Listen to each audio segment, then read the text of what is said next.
आज हम आर्डिनो के साथ एक नई इंटरफेसिंग करने जा रहे हैं। अभी तक आपने देखा होगा कि हमने इसके साथ एक एलसीडी को इंटरफेस करा था, बाद में हमने स्विचेस को इंटरफेस करा था।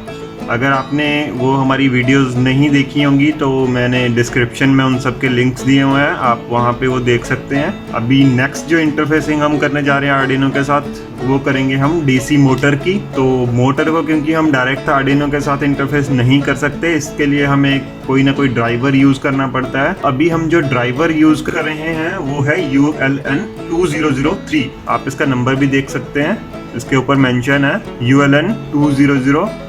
तो इसके थ्रू हम मोटर को इंटरफेस करेंगे आर्डिनो के साथ। इसमें टोटल नंबर ऑफ पिन 16 होती हैं। एक इसकी ground 8th number pin ground होती है और 9th नंबर पिन इसकी VCC होती है, जहाँ पे हमने वोल्टेज देनी होती है, जितनी वोल्टेज पे हमने मोटर को ड्राइव करना है। तो इसको हम 12 वोल्ट पे मोटर को ड्राइव करेंगे तो 12 वोल्ट इसकी पिन पे देंगे। बाकी इसमें 7 पेयर होते हैं, 7 इनपुट्स होती हैं, 7 आउटपुट्स इससे ले सकते हैं। तो टोटल नंबर ऑफ जो भी इसके साथ इंटरफेसिंग कर सकते हैं मोटर्स या कोई भी और डिवाइसेस को कनेक्ट करना है तो हम 7 टोटल आउटपुट इसके साथ कनेक्ट कर सकते हैं। तो सबसे पहले देख लेते हैं कि हमने इसको किस तरह से इंटरफेस करना है। इंटरफेसिंग के बाद हम इसकी प्रोग्रामिंग वाला पार्ट भी देखेंगे। तो इंटरफेसिंग के लिए सबसे पहले हमें एक 16 पिन का IC बेस चाहिए होगा। आप डायरेक्ट भी सोल्डर कर सकते हो, लेकिन डायरेक्ट सोल्डर करने पे प्रॉब्लम यही आती है कि अगर IC बीच में कभी ख़राब हो जाए तो उसको रिप्लेस करना मुश्किल होता है। इसके लिए हम बेस को यूज़ करते हैं कि अगर IC में कोई प्रॉब्लम आती है तो हम IC को ईजीली रिप्लेस कर सकें। तो सबसे पहले हमें क्या करना होगा, एक जनरल पर्पज़ PCB चाहिए होगी। जनरल PCB के ऊपर हमने क्या करना है, सेंटर में IC बेस को प्लेस कर देना है इस तरह से, और इसके 16 के 16 पिन्स को सोल्डर कर लेना है।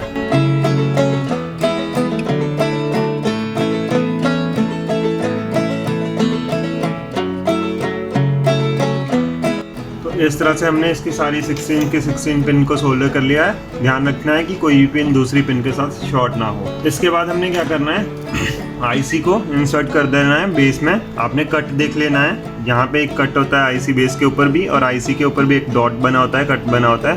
तो आप उसके अकॉर्डिंगली उसको प्लेस कर देंगे इस तरह से। एक मोटर को इंटरफेस करना है तो हमें सिर्फ एक इनपुट को कनेक्ट करना पड़ेगा अपने आर्डिनो के साथ। तो सबसे पहले हमने एक सिंगल वायर ले लेनी है इस तरह से, उसको फर्स्ट नंबर पिन पे। अभी आपने जितनी भी इनपुट्स या आउटपुट कनेक्ट करनी होती हैं, तो अगर आपने फर्स्ट नंबर पिन को यूज़ करना है इनपुट के लिए तो आपको उसके बिल्कुल सामने वाली पिन मीन्स 16 पिन को यूज़ करना होगा आउटपुट के लिए। अगर आपने सेकंड पिन को यूज़ करा है तो आपको उसके बिल्कुल सामने वाली 15 पिन से आउटपुट लेनी होगी। तो इस तरह से जहाँ पे भी आप इनपुट दोगे उसकी बिल्कुल सामने वाली पिन से आउटपुट पिक करनी होती है। वायर को हम टिन करेंगे। टिन करने के बाद हम फर्स्ट नंबर पिन पे उस वायर को सोल्डर कर देंगे इस तरह से। इसके आगे हम एक कनेक्टर लगा देंगे, मेल कनेक्टर, ताकि हम इसको आर्डिनो के साथ कनेक्ट कर सकें। इस तरह से हम पिन को सोल्डर कर लेंगे, वायर के साथ कनेक्ट कर देंगे। बाकी पिन्स को हम अलग कर लेंगे, सिंगल पिन ले लेंगे। इसको हमने अभी देख लेना है हमारे पास कौन कौन सी पिन्स खाली हैं। हमने इसको 3rd नंबर पिन पे कनेक्ट कर देना है इस तरह से। हमने इसको 3rd नंबर पिन पे कनेक्ट कर दिया है। नेक्स्ट हमने अब इसको ULN को पावर देनी है, को 12 वोल्ट देनी है। तो पावर देने के लिए हमने क्या करना है, आर्डिनो के बेस के बैक साइड में ये जो ब्लैक कलर का कनेक्टर लगा हुआ है, यहाँ पे हमें पावर देनी होती है एक्सटर्नल। जैसे कि आपने पावर सप्लाई हमने एक बनाई थी, पावर सप्लाई से कनेक्टर लगाया था, तो वो यहाँ लगाना होता है। आप डायरेक्ट पावर सप्लाई से भी वो पावर दे सकते हैं, और अगर आप चाहते हैं कि इसके साथ इंटरफेस करना है तो ये वाली इसकी नेगेटिव पिन होती है ऊपर वाली, और नीचे वाली इसकी पॉजिटिव पिन होती है। मीन्स कि यहाँ पे आपको प्लस 12 वोल्ट मिलेगा, या जितनी भी पावर आपने अडाप्टर से या पावर सप्लाई से दी होगी वो यहाँ पे नेगेटिव यहाँ पे मिलेगी और पॉजिटिव यहाँ पे मिलेगी। तो हमने अडाप्टर से 12 वोल्ट देनी है तो 12 वोल्ट की पॉजिटिव यहाँ से लेंगे और नेगेटिव ऊपर वाली पिन से लेंगे।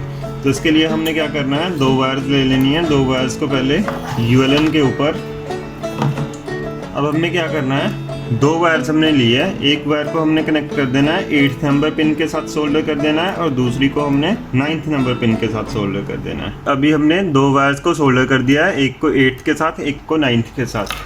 तो अब हमने क्या करना है, जो हमने 8th नंबर पे कनेक्ट करी है उसको ग्राउंड के साथ कनेक्ट कर देना है, और जिसको हमने 9th नंबर के साथ कनेक्ट करा है उसको हमने +12 के साथ कनेक्ट कर देना है। यहाँ पे हमने नेगेटिव पिन को कनेक्ट कर देना है, यहाँ पे पॉजिटिव पिन को कनेक्ट कर देना है। तो हमारी 9th नंबर पिन से व्हाइट कलर की वायर आई है, तो व्हाइट कलर की वायर को हमने पॉजिटिव के ऊपर कनेक्ट कर देना है। यहाँ पे हमने नेगेटिव कनेक्ट कर दिया, यहाँ पे हमने पॉजिटिव कनेक्ट कर दिया, यहाँ पे हमने नेगेटिव, वाइट कलर की वायर थी वो पॉजिटिव के लिए थी, 9th नंबर पिन पे गई, तो इसको पॉजिटिव यहाँ से कनेक्ट कर दिया और नेगेटिव यहाँ कर दिया। और इस तरह से हमारे ये कनेक्शन हो चुके हैं, इसको पावर ULN को मिल चुकी है। अभी हमने मोटर को इंटरफेस करना है, पॉजिटिव और नेगेटिव 2 पावर चाहिए होंगी। तो मोटर पे मैंने पहले ही 2 वायर्स को इंटरफेस कर रखा है। अभी मैंने क्या करना है, मोटर की एक वायर को 9th नंबर पिन के ऊपर ही कनेक्ट कर देना है, क्योंकि हमें मोटर को पॉजिटिव देना है। तो मोटर को पॉजिटिव हम डायरेक्ट दे देंगे और नेगेटिव मोटर को ULN के थ्रू मिलेगा। तो इस तरह से हमने इसको यहाँ कनेक्ट कर दिया।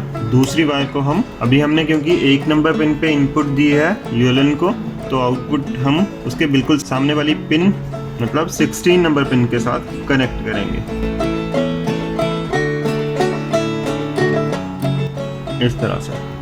तो इस तरह से हमारे सारे कनेक्शंस कंप्लीट हो चुके हैं। एक बार फिर से देख लेते हैं। सबसे पहले हमने फर्स्ट पिन को कनेक्ट कर दिया है आर्डिनो की 3rd नंबर पिन के साथ, आप किसी और के ऊपर भी कनेक्ट कर सकते हैं। फिर हमने ULN को पावर देनी थी, पावर के लिए हमें 8th नंबर पिन पे ग्राउंड करना था और 9th नंबर पिन को पॉजिटिव देना था, तो वो हमने यहाँ पे कनेक्ट कर दिया है। इस कनेक्टर पे आप डायरेक्ट पावर सप्लाई के साथ भी कर सकते थे। नेक्स्ट हमने मोटर को कनेक्ट करना था, तो मोटर को एक तरफ हमने डायरेक्ट पॉजिटिव टेज दे दी है, तो वो हमने 9 नंबर पिन के साथ कनेक्ट कर दिया।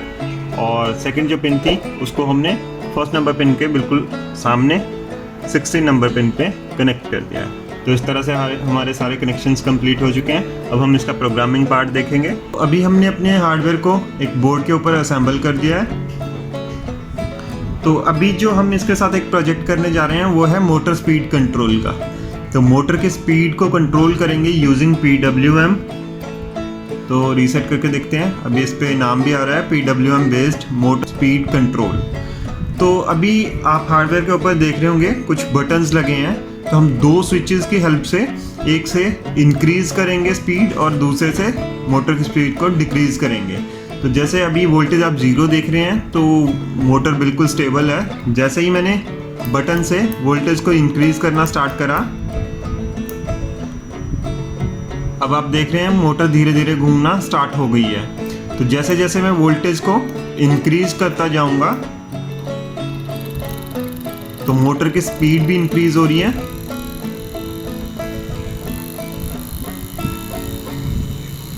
भी आप देख सकते हैं मोटर बिल्कुल स्पीड पे चल रही है। जैसे जैसे वोल्टेज इंक्रीज हो रही है मोटर की स्पीड भी इंक्रीज होती जा रही है।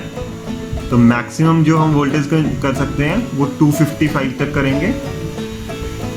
तो अभी आप देख सकते हैं मोटर बिल्कुल स्पीड में घूम रही है।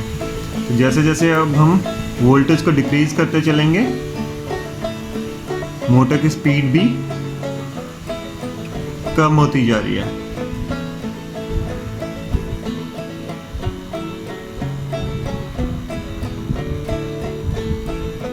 अभी आप देख रहे हैं मोटर बहुत स्लो चल रही है, धीरे धीरे मोटर की स्पीड और कम होती जा रही है। अभी मोटर काफ़ी स्लो हो चुकी है।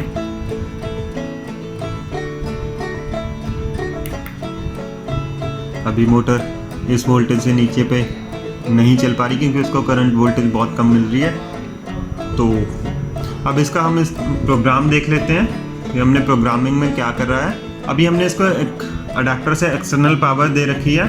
आप चाहें तो पावर सप्लाई भी लगा सकते हैं जो कि हमने बना रखी है।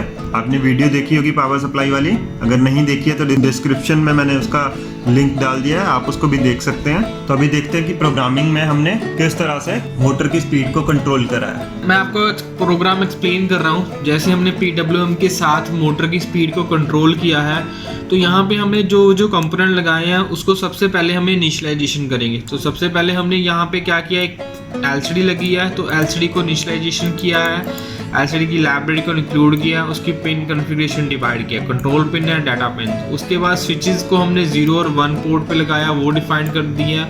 मोटर हमने PWM पिन 6 नंबर पे को इंटरफेस किया हुआ, वो हमने डिफाइन कर दिया।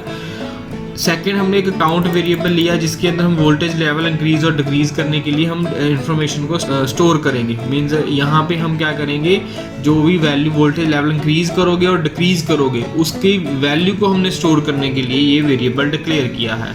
तो वाइड सेटअप में जाते हैं तो सबसे पहले हम इनिशियलाइजेशन करेंगे एलसीडी को, मोटर को एज आउटपुट बनाएंगे, पिन को एज आउटपुट बनाएंगे जहाँ पे हमने मोटर को इंटरफेस किया हुआ है। पिन मोड सेट करेंगे स्विचेस का और स्विचेस को इनपुट और प्लस पुल अप करेंगे। और हम क्या करेंगे, यहाँ पे जो एलसीडी पे जो भी मैसेज डिस्प्ले करना है, फर्स्ट रो के अंदर हमने लिख दिया एलसीडी की PWM base motor and second row पे लिख दिया स्पीड कंट्रोल। 5 सेकंड का डिले दिया कि मैसेज हमारा डिस्प्ले हो सके प्रॉपरली। उसके बाद एलसीडी को क्लियर कर दिया। फिर हमने लूप के अंदर जाते हैं। लूप के अंदर हमने यहाँ एक फंक्शन बना रखा है टास्क 1 के नाम से। तो टास्क 1 में क्या किया, एलसीडी को क्लियर किया, उसकी फर्स्ट लोकेशन पे जाके हमने वोल्टेज लेवल प्रिंट कर दिया, एलसीडी पे प्रिंट कर दिया जो भी आप वोल्टेज लेवल इंक्रीज और डिक्रीज करोगे। देन जैसे ही स्विच प्रेस करते हो, लूप के अंदर है क्योंकि वो स्विच हर टाइम मॉनिटर करेगा, जैसे स्विच प्रेस करते हो हमें काउंट इंक्रीमेंट कर देते हैं, चेक कर देते हैं कि अगर काउंट की वैल्यू वेरिएबल की वैल्यू ग्रेटर दैन 255 हो जाए तो उसको 255 रहने दो, क्योंकि उससे आगे मेरा वोल्टेज लेवल नहीं है। क्योंकि 255 से ग्रेटर वैल्यू करोगे तो वो हमारी यूजलेस है, क्योंकि 255 से ही मुझे मैक्सिमम वोल्टेज प्रोवाइड हो जाएगी।